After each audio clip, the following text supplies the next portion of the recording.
All right, well, Lanita did not do this to this tray. Some child had a really good time mixing all the colors. And if you have a tray like this, this is where I start showing my kids how to clean the tray. One way Lanita mentioned would be to go, what would you do? I would take it, if it's dried, I would take it to the sink and I would run water over it until it came clean. I wouldn't want to do it forever because then it would maybe wash all the paint away, but I would wash the top surface. What I like to do is I like to get the perpetrator to clean it up. So I will take my wet brush and I will just clean that up, wipe it on the paper towel, and I will do that until I start to see a nice orange.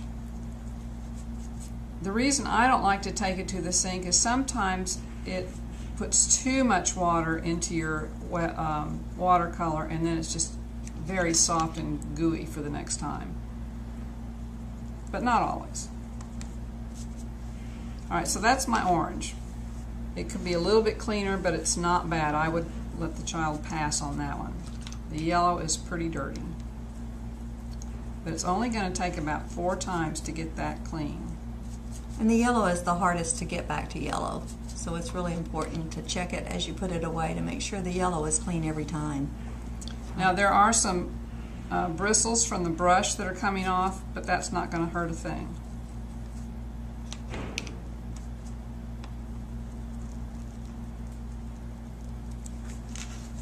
There's still a little bit of black in the middle there. So this one's going to take a little bit more effort. But you can see that it's starting to get clean. Again, that wouldn't be too bad. We could live with this. And that's how you clean it. You have to go down to each one of these to clean those out.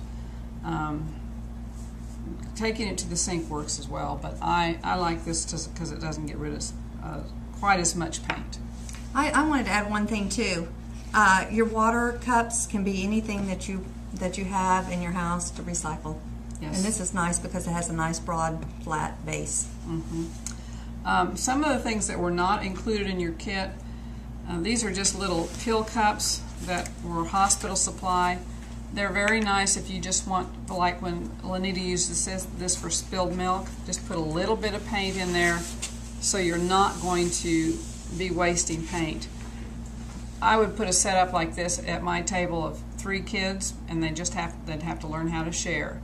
And if they muddied up this yellow, we can just rinse it out and get a new cup of yellow rather than having to clean out the whole place. Yeah, because if you wash this brush, every time you want to change a color, we talked about this earlier, that sometimes then the paint gets really runny and it's hard, it becomes more watercolor rather than tempera, which is that thicker, pastier texture. We also want to talk a little bit about the brushes.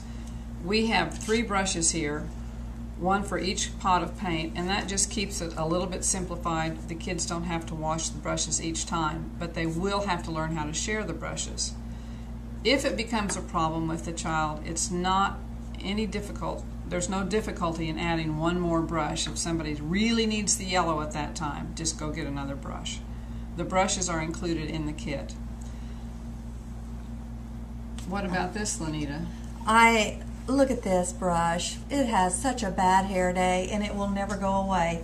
Somebody left it in the cup and it will never ever come straight to a point. And I tell you, if you try to paint with that, if you paint with that, it will always have that bend. You can't ever get it to go straight unless you reverse it.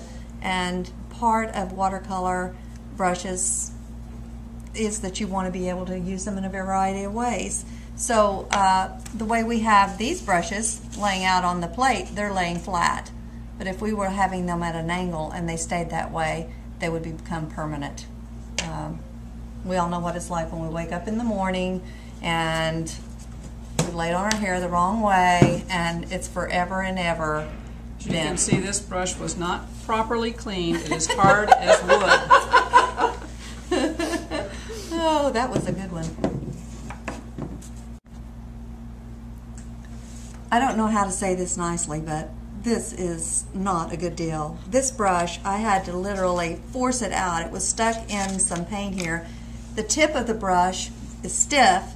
It was hard, so I have to rinse it and get it clean before I can even use it. And that's not the way I want to leave my art supplies for the next person. So please, always test your brush and then make sure it has a point on it. And that's a great way to leave your brush.